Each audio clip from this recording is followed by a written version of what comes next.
आपल्याच कार्यालयातील माजी अधिकाऱ्याकडून पत्नीच्या नावे खरेदी केलेल्या प्लॉटच्या मिळकत पत्रिकेवरील चुकीनं नोंद झालेलं क्षेत्र दुरुस्ती करण्यासाठी 20,000 रुपयांची मागणी नगर भूमापन अधिकारी भास्कर गंगाधर वाघमोडे यांच्यासह भूमापक हर्षल खोंडे यांनी केली होती।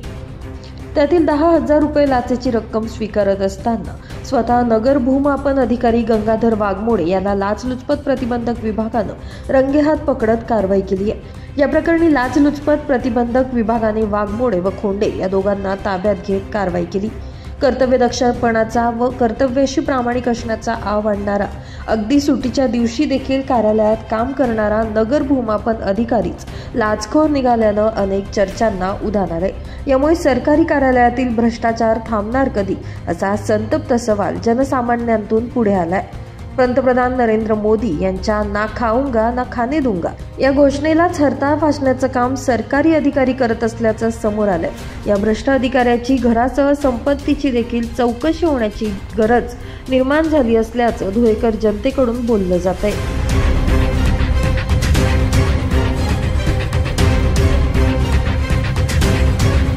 ब्युरो रिपोर्ट, माझा महाराष्ट्र न्यूज, धुळे।